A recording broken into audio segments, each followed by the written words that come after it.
Kok bisa-bisanya ada oknum dokter yang menjadi menyimpang begini?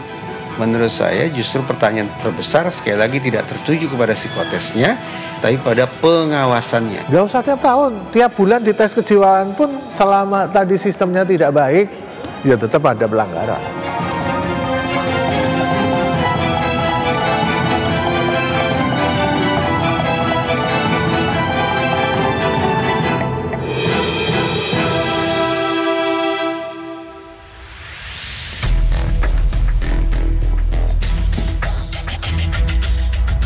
Relasi kuasa dan adanya kesempatan menjadi salah satu faktor penyebab kekerasan seksual. Di tahun 2024, lebih dari 80% perempuan Indonesia bahkan mengalami kasus pelecehan seksual.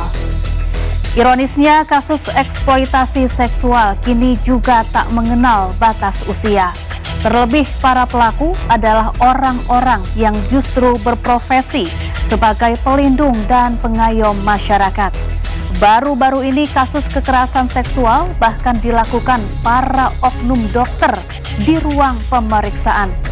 Agar tak menjadi korban kekerasan seksual, kita perlu menambah literasi menjadi pihak yang tak mudah diperdaya. Sejumlah kasus kekerasan seksual kini marak di lingkungan instansi kemanusiaan. Lalu, apa motif di balik ini semua? Antara kuasa, nafsu buta, dan sakit jiwa. Saya, Syafaati Suryo, inilah Inside Story.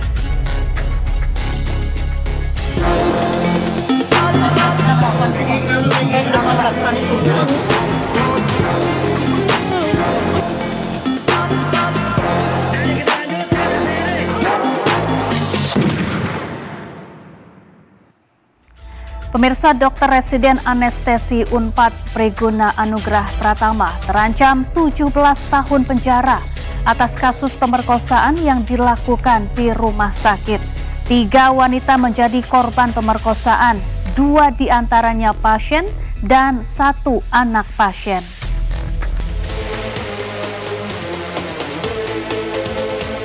Priguna Anugrah Pratama, Dokter Residen Anestesi Universitas Padjadjaran Bandung, resmi ditetapkan sebagai tersangka kasus pemerkosaan.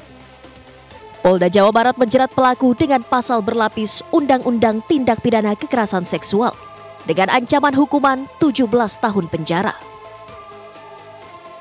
Perbuatan kejinya terungkap dari laporan yang dibuat oleh korban FH, anak dari seorang pasien di Rumah Sakit Hasan Sadikin Bandung. Priguna diduga melakukan tindak kekerasan seksual saat bertugas jaga di ruang IGD Rumah Sakit Hasan Sadikin dengan modus membius korbannya saat pengambilan sampel darah untuk donor. Dari hasil penyidikan, polisi kemudian mengungkap jumlah korban pemerkosaan dokter cabul ini bertambah tak hanya 1 orang, melainkan 3 orang. Selain anak pasien, pelaku juga diduga mencabuli 2 pasien Rumah Sakit Hasan Sadikin dengan modus yang sama. Dua-duanya kebetulan pasien. Ya, pasien itu di peristiwa yang berbeda dan juga korban berbeda, waktu yang berbeda. Itu beda waktu dan beda beda orangnya. Jadi tapi pelaku sama itu. Untuk kronologinya masih akan dilakukan. Nanti kalau pendalaman terhadap para korban, nanti kalau sudah kita mendapatkan keterangan korban, nanti kita beritahukan ke rekan-rekan semua. Ya. Sejauh ini penyidik kepolisian telah melakukan pemeriksaan terhadap 13 saksi guna pengembangan kasus pemerkosaan ini. Polisi juga telah melakukan olah TKP lanjutan untuk mengumpulkan barang bukti dan sampel swab dari tempat kejadian perkara di ruang perawatan pasien. Dari Bandung, Jawa Barat, Tim Liputan iNews melaporkan. Wakil Menteri Pemberdayaan Perempuan dan Perlindungan Anak Indonesia, Veronika Tan, mendatangi Rumah Sakit Hasan Sadikin Bandung. Veronika menilai korban pemerkosaan dokter PPDS harus diberi pendampingan trauma psikologis.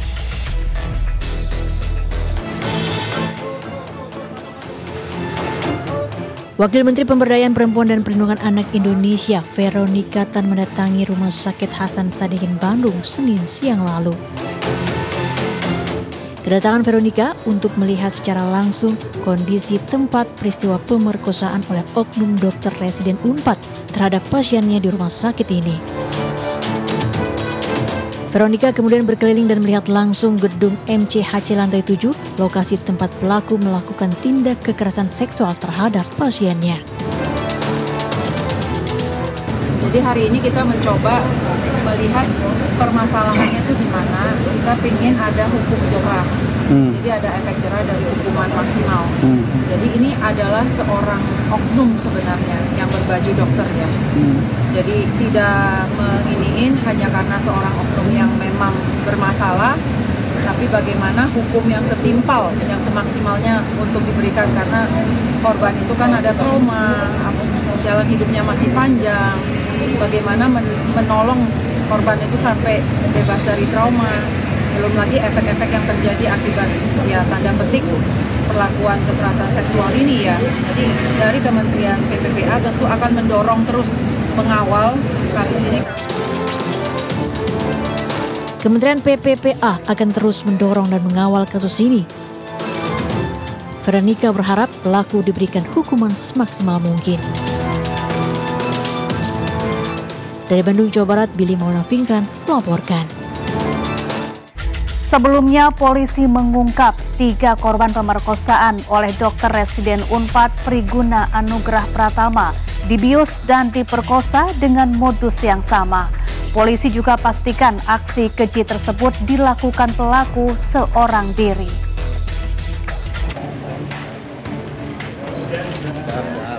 Tim gabungan Puslap Forma Mabes Polri dan Polda Jawa Barat menggelar olah TKP ulang dalam kasus pemerkosaan yang dilakukan dokter residen anestesi Unpad Priguna Anugrah Pratama terhadap 3 korban di lantai 7 gedung MCHC Rumah Sakit Hasan Sadikin Bandung. Petugas mengambil ulang sampel swab dari tempat tidur di dalam ruang rawat yang belum difungsikan yang berada di bagian ujung lantai 7 gedung MCHC.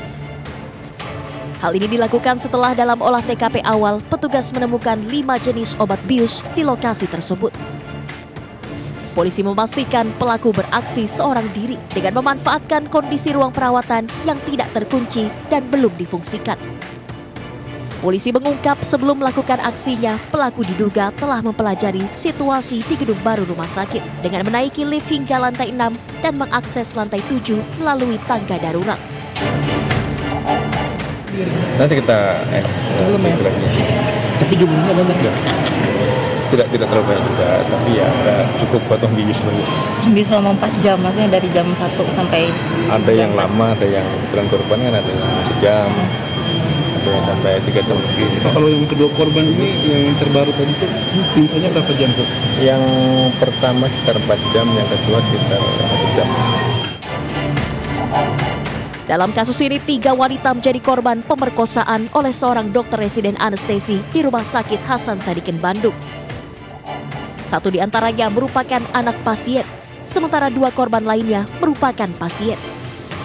Dari Bandung, Jawa Barat, Billy Maulana, iNews melaporkan.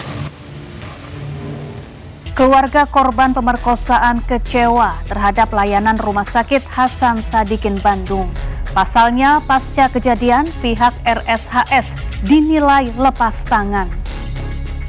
Bentuk koreksi besar untuk rumah sakit saya tekankan di sini. Setelah kejadian adik saya dan pasca kejadian itu masih ada tindakan dari pihak keamanan yang masih belum mencerminkan pelayanan. Ya, terlepas ini oknum atau apa, saya minta ditindak lanjuti. Jangan sampai orang lain merasakan hal seperti ini. Orang lagi keadaan berkabung, ayah kita juga waktu itu sedang dirawat dan akhirnya sekarang sudah meninggal. Harus menghadapi sikap seperti itu dari pihak rumah sakit. Inilah ungkapan kekecewaan keluarga korban pemerkosaan dokter residen PPDS Fakultas Kedokteran Unpad saat dihubungi melalui telepon selularnya. Di hadapan awak media, pihak keluarga menyesalkan tindakan serta pelayanan karyawan dan keamanan Rumah Sakit Hasan Sadikin Bandung. Pihak RSHS tidak memberikan pendampingan psikologis kepada korban. Hingga kasus hukum berjalan, RSHS Bandung belum memberikan keterangan. Padahal jelas-jelas tempat kejadian perkara berada gedung MCHC lantai 7 RSHS. Bahkan pasca kejadian, pihak RSHS lepas tangan baik untuk pendampingan psikologis maupun lainnya. Belum ada pernyataan bela sungkawa untuk ayah saya, pernyataan maaf terhadap adik saya sebagai korban. Secara resmi dari rumah sakit kita belum menerima itu, tapi saya harap terlepas dari permintaan maaf, ini satu bentuk koreksi ya, satu bentuk koreksi untuk rumah sakit supaya memperbaiki semua karyawan dan semua kinerja karyawan itu benar-benar dikontrol dengan baik gitu, supaya pasien yang lain tidak ngalamin hal-hal yang kayak begini tadi. Sementara itu, setelah dilakukan pengembangan oleh kepolisian, akhirnya terdapat 2 korban lainnya, namun belum ada laporan resmi dari para korban. Pihak kepolisian mengetahui korban baru setelah adanya laporan dari pihak rumah sakit bahwa terdapat 2 korban lagi, yakni berstatus pasien. Dua-duanya kebetulan pasien. Pasien itu di peristiwa yang berbeda dan juga korban berbeda, waktu yang berbeda. Itu beda waktu dan beda beda orangnya. Tapi pelaku sama itu. Untuk kronologinya masih akan dilakukan nanti pendalaman terhadap para korban. Nanti kalau sudah kita mendapatkan keterangan korban, nanti kita beritahukan ke rekan-rekan semua. Sementara pihak penyidik kini telah melakukan pemeriksaan terhadap 13 saksi guna pengembangan kasus pelecehan yang dilakukan Dr. Residen PPDS Unpad di RSHS Bandung. Dari Bandung, Jawa Barat, Muji Praitno melaporkan. Pemirsa, tindak pidana pelecehan seksual yang dilakukan Dr. PPDS Unpad kepada keluarga pasien yakni FH 21 tahun dikecam keras oleh tim kuasa hukum korban. Kuasa hukum korban meminta agar pelaku dihukum berat atas perbuatannya dengan pasal tambahan. Tindakan kejahatan kekerasan seksual yang dilakukan Dr. PPDS Unpad kepada korban dikecam keras tim kuasa hukum. Kuasa hukum korban juga menyayangkan terkait sempat adanya surat perdamaian yang terdapat identitas korban yang disebarluaskan oleh kuasa hukum pelaku kepada media sehingga menambah tekanan kepada korban. Tim kuasa hukum menegaskan tidak ada ruang damai bagi pelaku tindak pidana kekerasan seksual. Kuasa hukum korban berharap tidak terjadi kasus serupa di masa mendatang, terlebih dilakukan di rumah sakit yang seharusnya aman bagi pasien. Ramai saat ini kuasa hukum korban sangat mengecam tindakan seseorang tersangka dokter residen anestesi inisial PAP yang berusia 31 tahun, yang dimana seorang dokter ini yang seharusnya memberikan kesehatan untuk pasiennya, tapi malah menimbulkan perbuatan sakit secara fisik dan psikis. Kejahatan tindak kekerasan seksual sangatlah tidak dibenarkan. Kejahatan tindak pidana kekerasan seksual ini ialah tergolong extraordinary crime, kejahatan yang sangat luar biasa yang berdampak luas terhadap masyarakat. Tentunya kami tegaskan dari Jabar Bantuan Hukum tidak ada lagi ruang bagi pelaku tindak pidana kekerasan seksual. Buntut dari kasus pemerkosaan oleh Dr. PPDS Priguna Anugrah, Menkes Budi Gunadi Sadikin membekukan program pendidikan dokter spesialis atau PPDS Anestesi FK Unpad dan Rumah Sakit Hasan Sadikin Bandung.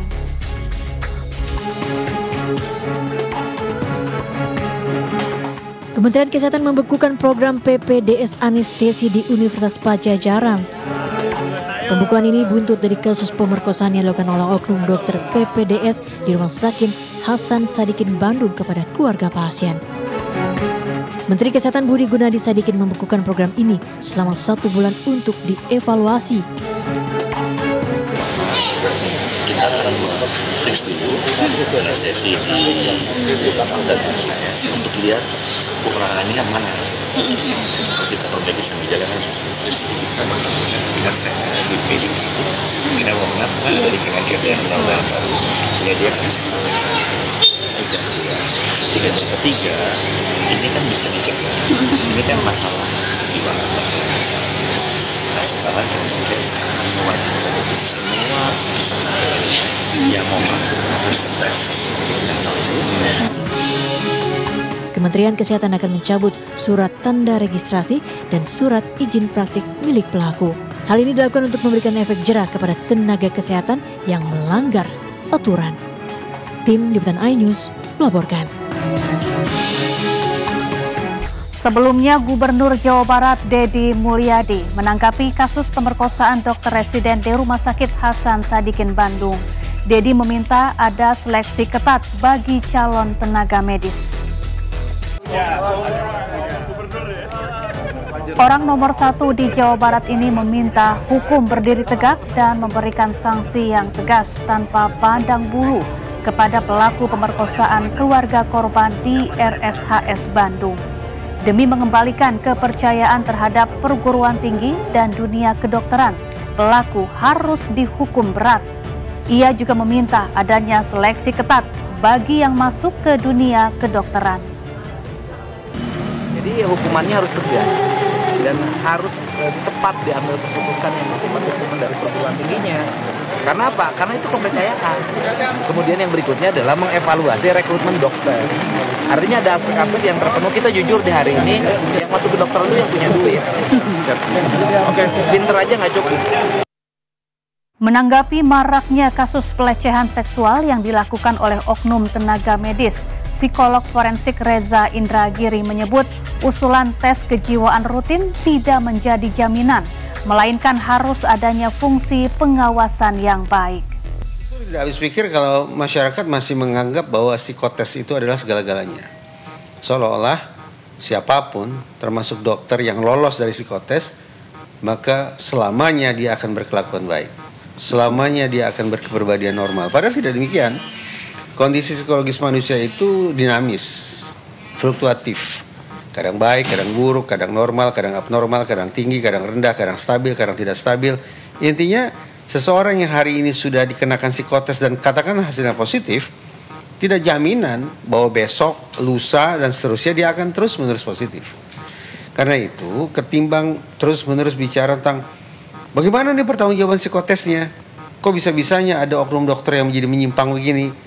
Menurut saya justru pertanyaan terbesar sekali lagi tidak tertuju kepada psikotesnya, tapi pada pengawasannya. Seseorang yang merasa diawasi terus-menerus, seakan-akan ada CCTV yang selalu memelototi tindak tanduknya, itu yang akan memunculkan kesadaran bagi individu yang bersangkutan untuk mengendalikan perilakunya.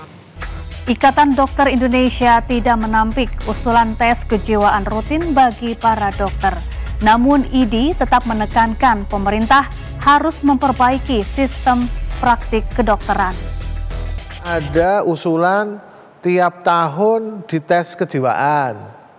Nggak usah tiap tahun, tiap bulan dites kejiwaan pun selama tadi sistemnya tidak baik, ya tetap ada pelanggaran.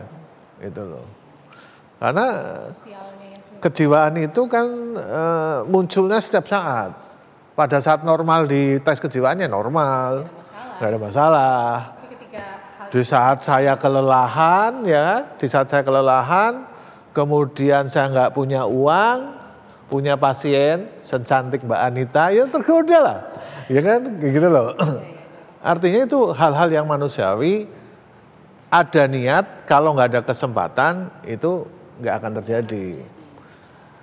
Dan juga mungkin ada juga kriminal juga lah, kriminal, hal-hal yang kriminal. Jadi memahami kasus Bandung itu harus holistik, tidak hanya pelaku. Pelaku tangkap selesai penjara, pecat misalnya dari ini selesai. Tapi nextnya bagaimana? Polisi masih terus menyelidiki kasus dugaan pencabulan dokter kandungan terhadap puluhan pasiennya di Garut, Jawa Barat. Selengkapnya sesaat lagi, tetaplah bersama kami.